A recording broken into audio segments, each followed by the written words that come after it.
விவாதிக்கலாம். இந்த நிகழ்ச்சியில் நம்முடைய இணையக்கூடிய விருந்தினர்கள் அரங்கத்தில் திரு ஹிதாயத்துல்லா, அனைவரையும் அன்போடு வரவேற்கிறோம். திரு ஹிதாயத்துல்லா, பாராளுமன்றத்தில் சபாநாயகருடைய நிலைமை என்ன, என் குடியரசுத் தலைவர் நிலைமை என்ன என்றெல்லாம் இன்னைக்கு பேசப்பட்டது. எப்படி சபாநாயகர் அவர்கள் ராகுல் காந்தி அவர்களை கை கொடுக்கும் போது நிமிர்ந்து கை கொடுத்தது அதுதான் நியாயம். ஆனால் பிரதமர் மோடி அவர்களுக்கு ஒரு சபாநாயகர் தலை கவிழ்ந்து அவர் போய் அவர் கை கொடுத்ததை கூட இன்னைக்கு எங்கள் தலைவர் ராகுல் காந்தி விமர்சித்தார். எந்த அளவுக்கு ஒரு ஸ்பீக்கர் பதவிங்கிற மரபு முறையை மீறி இருக்கிறார் அதை நேர சொல்லிட்டார்.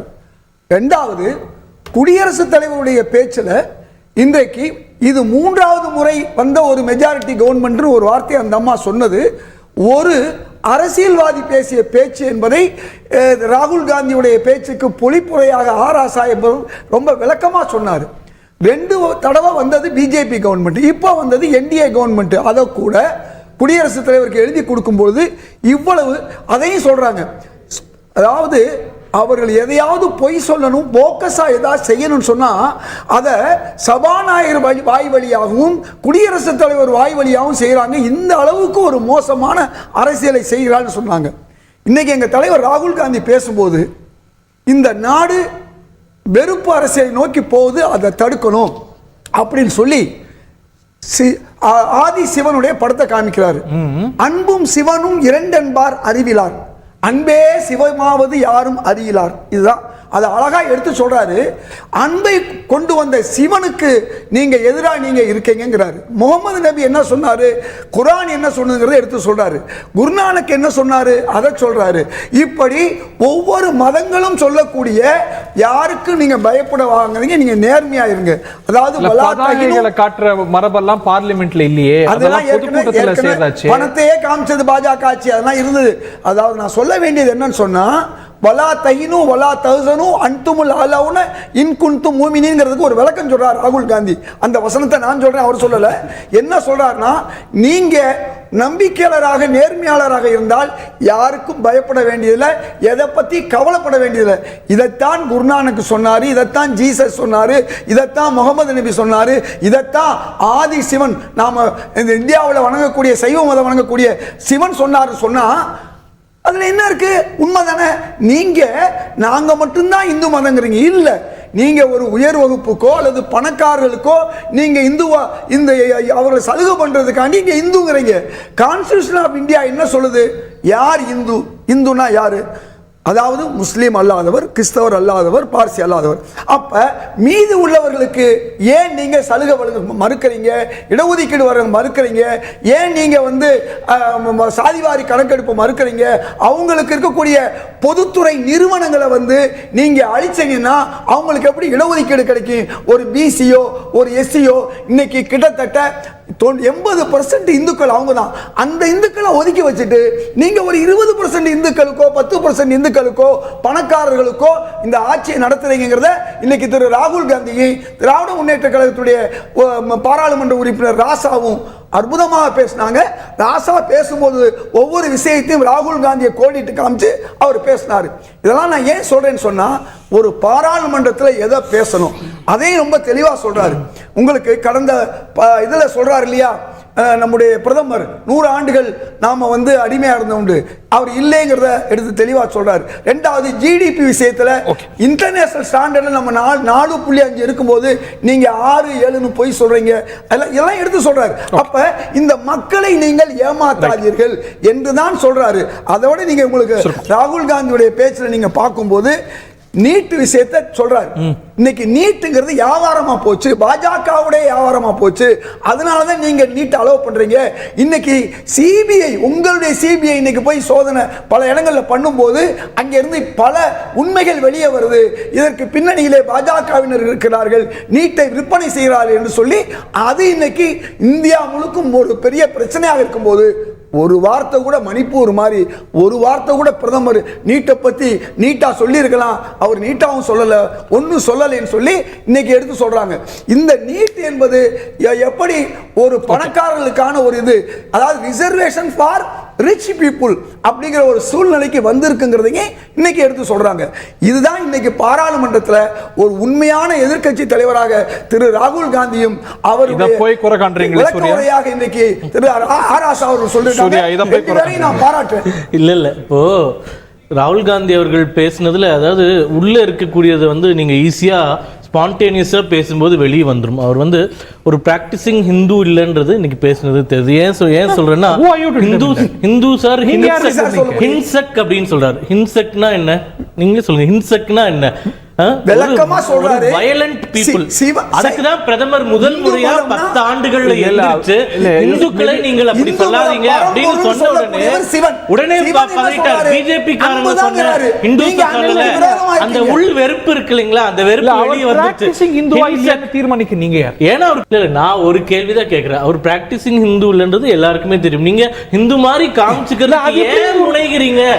தேர்தல் அப்ப மட்டும் கோவிலுக்கு போற ஹிந்துவா? இவ்வளவுதான். தேர்தல் அப்ப மட்டும் கோவிலுக்கு போற ஹிந்துவா?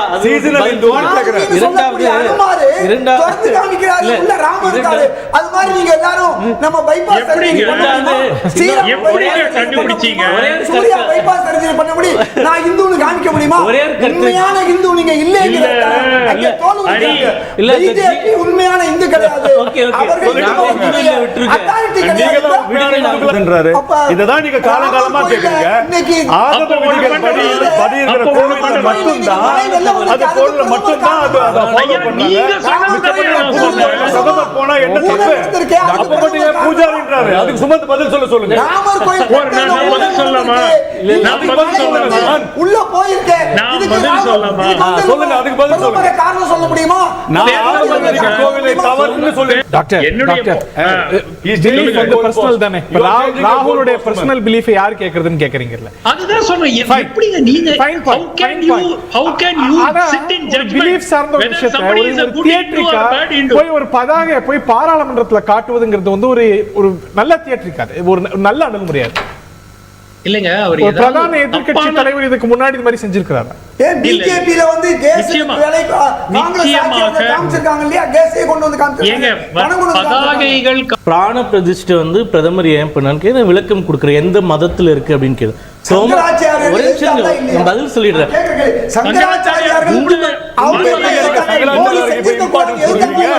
அழகே அதான். சில பேர் எதிர்ப்பாங்க, சில பேர் ஆதரவு செய்வாங்க. அதுதான் இந்த இந்து மதத்துடைய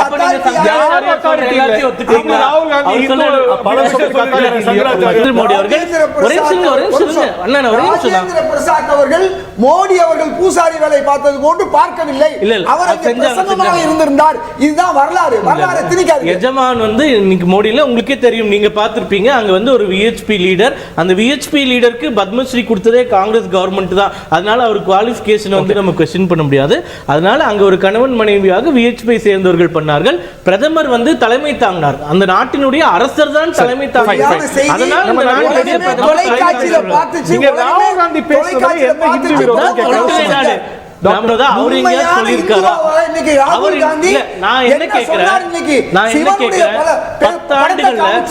வெறுப்பு வேணாம், அன்புதான் வேணும். அன்பும் சிவனும் இரண்டு என்பார் அறிவிலார். அற்புதமா எடுத்து சொன்னவர் 10 ஆண்டுகள்ல 5 ஆண்டுகள் மல்லிகார்ஜுன கார்கே வந்து காங்கிரஸ் பார்லிமெண்டரி லீடர், 5 ஆண்டுகள் ஆதிர் ரஞ்சன் சௌத்ரி. ஒரு முறையாச்சும் பிரதமர் எந்திரிச்சு எதுக்காச்சும் இன்டர்வீன் பண்ணியிருக்காரா? இவர் இன்னைக்கு பேசும்போது அவர் எதுக்கு எந்திரிச்சு இன்டர்வீன் பண்றாரு? இந்துக்கள் அனைவரையும் நீங்கள் வந்து வயலண்ட், அதாவது என்ன சொல்றது, பிரச்சனை பண்றவங்க, சண்டை போடுறவங்க அப்படின்ற கருத்தை ஏற்க முடியாது அப்படின்னு சொன்னதுக்கு அப்புறம் தான் அப்படிதான் சொன்னாரு. நாங்க வீடியோ போட்டிருக்கோம், எல்லா அமைச்சர்களும் போட்டிருக்காங்க. இதுதான் இந்து மத வெறுப்பு, இதுதான் இந்து மத வெறுப்பு உள்ளுக்குள்ள இருந்து வந்துருச்சு. இப்போ அமெரிக்க தூதர்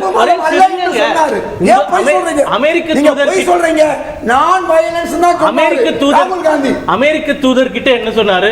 சாஃப்ரான் டெரர் பார்த்து தான் எனக்கு பயமா இருக்குன்னு சொன்னாரா இல்லையா? ரெக்கார்டடா இருக்கா இல்லையா? சாஃப்ரான் டெரர் எங்க இருக்கு? டெரர்ன்றது டெரர் என்னைக்கு மோஷன் ஆஃப் தேங்க்ஸ் இதெல்லாம் தேவையா? இந்து மதத்தை வச்சு வியாபாரம் பண்றவங்க, இந்து மதத்தை வச்சு ஓட்டு வாங்குறவங்க இந்து மதத்தை வச்சு இந்திய மக்களை அது ராகுல் காந்தி சொல்றாரு. அதெல்லாம் ரொம்ப அருமையான விஷயமா நீங்க புரோட்டோகால் எதை பேசினாலும் நீங்க என்ன சொன்னீங்க என்ன பேச விடுங்க. ஏதோ இல்ல அவர் என்ன குறிப்பு ஏதோ இல்லங்க நாட்டோட புரோட்டோகால் அது பார்லிமெண்ட்லயா இருக்கட்டும் வெளியிலயா இருக்கட்டும் ஒரு வெளிநாட்டு பிரதமர் வரும்போது நம் நாட்டு பிரதமர் தான் அவரை வரவேற்க வேண்டும்.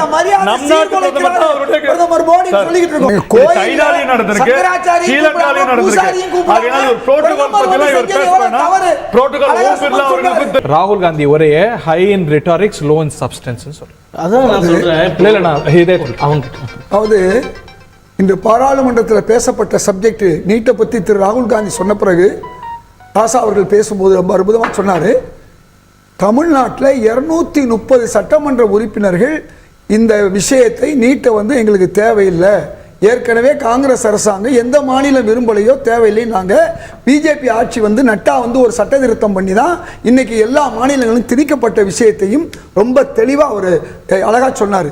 நான் என்ன கேட்குறேன், அது கூட இன்னைக்கு தமிழ்நாட்டில் கொஞ்சம் ஏழைகளுக்கும் கிராமப்புற மாணவர்களுக்கு கிடைக்குதுன்னு சொன்னால் முந்தின அரசாங்கம் 7.5% கொடுத்தது, 10% கொடுத்துருக்கணும். இன்னைக்கு இந்த 3 வருஷமா 400 இழக்கிறோம். இதை கூட நாங்க காங்கிரஸா இருந்தாலும் கூட இன்றைய முதல்வர் இன்னைக்கு முதல்வர் எவ்வளவு சீட்டை கொடுத்தீங்கன்றதை பதில் சொல்லுங்க. இன்றைய முதல்வருக்கு 2 வருஷமா நானே கோரிக்கை வைக்கிறேன். இந்த 2.5% கொடுத்திருந்தா 400 இடங்கள் இன்னும் கிராமப்புற மக்களுக்கு மாணவர்களுக்கு அரசு பள்ளி மாணவர்களுக்கு அல்லது இந்த 2.5% அரசு உதவி பள்ளிகளுக்கு கொடுங்கன்னு நாங்க ஒரு கூட்டணி கட்சியா இருந்தாலும் முதல்வருக்கு வேண்டுகோள் வைக்கிறோம். இந்த 10% பாண்டிச்சேரி மாதிரி தமிழ்நாட்டிலையும் வந்தா இந்த 400 சீட்டு கிராமப்புற ஏழை மாணவர்கள் கிடைச்சிருக்கும் எங்க கூட்டணி கட்சியை நாங்க கேட்டுக்கிட்டு இருக்கோம். அதனால இந்த 7.5% வந்ததுனால தான் இன்னைக்கு ஓரளவுக்கு கிராமப்புற அரசு பள்ளி அரசு உதவி பெறும் பள்ளி மாணவர்கள் கிடைக்குது. இன்றைக்கு நீட் விஷயம்தான் பாராளுமன்றத்தில் திரு ராசா அவர்கள் ரொம்ப தெளிவா பேசினாரு. அதை விட குற்றவியல் சட்டங்களை எங்கள் தலைவர் சிதம்பரம் சொல்லியிருக்காரு. 95% ஏற்கனவே இந்த சட்டத்தை சமஸ்கிருத பேரை சொல்லி மாத்தி அதுல 5% சட்டத்தை இன்னைக்கு டெல்லியில ஒரு பிளாட்பாரத்தில் இருக்கக்கூடிய கடைக்காரருக்கு எதிராக அந்த குற்ற வழக்கு இன்னைக்கு பாஞ்சு இருக்குதுன்னா எவ்வளவு ஒரு வண்டிக்காரனை இடிச்சது தமிழ்நாட்டுல. அது நம்ம எல்லாரும் பார்த்துட்டோம். ஒரு வண்டிக்காரனை புல்டோசரை வச்சு தள்ளுறாங்க. சொல்லிடுங்க, நான் நேரத்தை பகிர்ந்தளிக்கணும். ராமர் கோயில் விமான நிலையங்கள் எல்லா கூரையும் போயிருக்குன்னு சொன்னா 450 வருஷம் ஒழுகாத ஒரு பாபர் மசூதியை இடிச்சீங்க. இன்னைக்கு எங்க பார்த்தாலும் கூரையை இடிச்சதுக்கு கூரையில் இடிபடுது. டாக்டர் சுமன், நீட்டுக்கு முன்னாடி 10 வருஷத்துல ஆவரேஜ் வெறும் 25 பேர் தான் மருத்துவக் கல்லூரிகளில் போய் படிச்சாங்க. கிராமப்புற மாணவர்கள் அரசு பள்ளி மாணவர்கள் வருடத்திற்கு வெறும் 25 பேர். இன்னைக்கு நீட் வந்ததுக்கு அப்புறமா 800 இருந்து 900 பேர். அந்த 7% கோட்டா வந்ததுனால 7% கோட்டா வந்ததுனால கோட்டா வந்ததுனால நல்லது இன்னும் கூட வரும் தான். நீட் தேவையில்லையே. சுருக்குமா ஒரே விஷயம் தான், கிராமப்புற மாணவர்களுக்கும் அரசு பள்ளி மாணவர்களுக்கும் அதிகமாக பெற்றதுக்கு காரணம் கடந்த அரசு 10% கொடுத்திருக்கலாம். 7% கொடுத்தாங்க. நான் மீண்டும் தந்தி தொலைக்காட்சி வாயிலாக நான் இப்ப சொல்றேன். கடந்த 3 வருஷமா 400 இடங்களை அரசு பள்ளி மாணவர்கள் இழந்திருக்காங்க. தமிழக முதல்வர் அவர்கள் அதை கவனம் வைத்து இந்த 2% பாண்டிச்சேரி மாதிரி கொண்டு வந்தா 400 மாணவர்கள் இழக்க மாட்டாங்க என்பதை இந்த நேரத்தில் சொல்லிக்கிறேன். 2 வருஷமா நான் தொடர்ந்து கடிதம் கொடுத்துட்டு ப்ரொஃபசர். பாராளுமன்றம் போலவே இந்த விவாதமும் நடந்து முடிந்தது. நிகழ்ச்சியில் பங்கொண்ட விருந்தினர்கள் பார்த்தினர்களுக்கு நன்றி. நாளைக்கும் பரபரப்பான காட்சிகள் காத்துக் கொண்டிருக்கின்றன. பிரதமர் நரேந்திர மோடியும் நாளை உரையாற்றுவதாக அறிகின்றோம். வரக்கூடிய நாட்கள் இன்னும் சொல்ல போனால் இந்த பாராளுமன்றம் மிகச் சூடாக மிக பரபரப்பாக இருக்கும் என்பதற்கு ஒருபான சொத்துக்கு ஒரு சோறு பதம் என்பது போல இன்றைய விவாதத்தையும் ஒட்டி நடந்த இன்றைய விவாதத்தையும் நம்ம நிகழ்ச்சி விவாதத்தையும் பார்த்தோம். நிகழ்ச்சியில் பங்குகொண்ட பார்த்த நேயர்களுக்கும் விருந்தினர்களுக்கும் நன்றி, வணக்கம்.